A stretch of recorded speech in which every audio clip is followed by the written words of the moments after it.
Hello everyone. आज बात करते हैं सफलता के मार्ग में आने वाले एक बहुत बड़े चैलेंज के बारे में। वो चैलेंज है सफलता की राह में आने वाली ऑब्स्टिकल्स यानी बाधाएं और रुकावटें। जिसके राह में रुकावटें और बाधाएं नहीं आई, समझ लीजिए खेल अधूरा रह गया। किसी भी मंजिल तक पहुंचने का सफर आसान नहीं होता। बहुत कुछ त्याग करना पड़ता है, बहुत मेहनत करनी पड़ती है, अपने आप को तपाना पड़ता है, तब कहीं जाकर के स्वर्णिम दिन मयस्सर होते हैं। बचपन में हम सांप सीढ़ी का खेल खेलते थे, आपको भी याद होगा। सांप सीढ़ी के खेल में एक बहुत खास बात थी कि जब जब हम सीढ़ी चढ़ के ऊपर पहुंचते थे, तब तब वहां कोई ना कोई सांप बैठा होता था जो डस लेता था और हम फिर से नीचे आ जाते थे। और तो और सफलता के अंतिम पड़ाव तक पहुंचते पहुंचते जो 99 पे मोटा वाला बड़ा सांप रहता था, उसको तो कोई नहीं भूला होगा। वो बहुत हताश कर देने वाली स्थिति होती थी जब खेल अपने चरम पर हो और हम अपनी जीत को निश्चित मान चुके हों, लेकिन 99 पर पहुंचते ही दिल धक धक धक करता था। और अगर उस सांप ने हमें डस लिया, काट लिया, तो हम सीधे नीचे पहली लाइन पे ही आ जाते थे और सफर फिर से शुरू करना होता था। ये तो उसी समय खेल में ही सिखा दिया गया था कि अगर मंजिल पानी है, बड़ी ऊंचाइयों पे जाना है, तो तमाम ऑब्स्टिकल्स आएंगे, तमाम रुकावटें आएंगी, चुनौतियां आएंगी, चैलेंजेस आएंगे। लेकिन अगर खेल जारी रखना है तो एक खिलाड़ी की तरह ही खेलना होगा। खिसिया के बैठ गए तो दूसरे बच्चे लूजर ही कह के चिढ़ाएंगे। तो उसमें से जो खिसिया जाते थे वो गेम छोड़ देते थे, कहते थे अब खेलने का मन नहीं है, अब हम नहीं खेलते। तो वो जीत भी नहीं पाते थे क्योंकि वो बीच में ही खेल छोड़ देते थे। जो डटे रहते थे वही खेलते थे और खेल का आनंद लेते थे, उनको मजा आता था और उन्हीं में से कोई विजेता भी बनता था। तो ध्यान देने वाली बात यह है, जब खेलेंगे तभी विजय मिलेगी। बिना खेले ही अगर हम बीच में ही हट गए तो निराशा होगी, चिड़चिड़ाहट होगी और कुछ ना मिल पाने का गम होगा।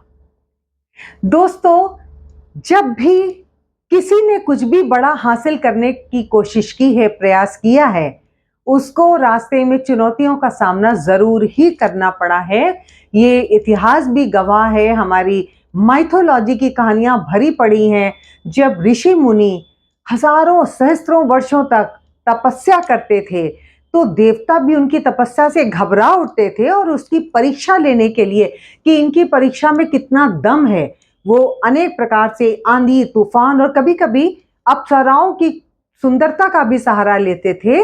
और जिसकी तपस्या भंग हो जाती थी, जिस ऋषि मुनि की तपस्या भंग होती थी, उनको पुनः फिर से तपस्या शुरू करनी पड़ती थी क्योंकि कहीं ना कहीं कमी रह जाती थी। तो हमको भी इस जीवन रूपी तपस्या में तपना है और आने वाली समस्याओं से, चुनौतियों से घबराना नहीं है। अगर हाईवे बढ़िया चाहिए तो टोल टैक्स तो देना ही होगा, ये याद रखना पड़ेगा। अगर हाईवे हमको शानदार, लग्जरियस, बढ़िया चाहिए तो उसके लिए हमको राह में आने वाली बाधाओं को टोल टैक्स के रूप में चुकाना होगा।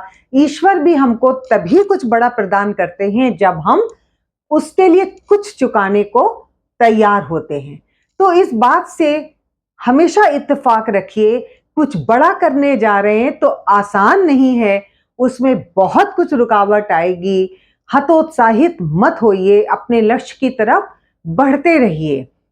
सुधा चंद्रन ने जब ठाना था, एक एक मशहूर कथक नृत्यांगना, इनका जिक्र मैंने अपने पहले वीडियो में भी किया है। इन्होंने ठाना था, इनकी हार्दिक इच्छा थी कैलाश मानसरोवर, जहां शिव का वास माना जाता है, भगवान शिव के सामने कथक नृत्य प्रस्तुत करने का। भाग्य को कुछ और मंजूर था और एक दुर्घटना में इन्होंने अपना एक पैर गंवा दिया। कृत्रिम पैर लगा, बहुत प्रयास किया, नृत्य का अभ्यास तब भी नहीं छोड़ा, डटी रही, लगी रही। आगे फिल्मों में अभिनय भी किया, राष्ट्रीय पुरस्कार भी जीता। और साथ साथ कैलाश मानसरोवर पर जाकर 2 घंटे उसी कृत्रिम अंग की सहायता से, उसी कृत्रिम पैर की सहायता से 2 घंटे उन्होंने शिव के सामने नृत्य प्रस्तुत करने की अपनी साधना पूरी करी। तो ये एक देखने वाली बात है, प्रेरणा वाली बात है कि अगर हम चाह लेते हैं, अगर हमारी विल पावर स्ट्रांग होती है, अगर हम जुनून में कमी नहीं आने देते, हम जिद्दी होते हैं, अपने काम के प्रति पागल होते हैं, तो हम अपनी मंजिल को अवश्य पाते हैं। दिमाग में हर समय वही घूमते रहना चाहिए जो आपका लक्ष्य है। अगर आप उससे जरा सा भी डिगे, समझ लीजिए जब एरोप्लेन उड़ान भरता है, अगर दिल्ली से बॉम्बे की तरफ जा रहा है और उसने इतना सा भी अगर वो हिल गया तो वो कहां से कहां पहुंच जाएगा अगर कंपास ना लगा हो। वही है हमारी दशा। हम अगर अपनी मंजिल से इतना सा भी ध्यान भटकेगा तो कहीं तो पहुंच जाएंगे, कहीं और तो पहुंच जाएंगे, लेकिन जहां के लिए सफर शुरू किया था वहां नहीं पहुंच पाएंगे। तो इस बात का ध्यान रखिए कि हमें अपनी मंजिल के प्रति वफादार रहना है, ऑनेस्ट रहना है। अपने प्रति हमको ये ध्यान रखना है कि कोई देखे ना देखे, हम अपने आप को देख रहे हैं। हमें अपने प्रति लॉयल्टी निभानी है, वफादारी निभानी है और किसी तरह का एक्सक्यूज नहीं देना है। अपने आप को अपने लक्ष्य की तरफ आगे बढ़ते जाना है। जय हिंद।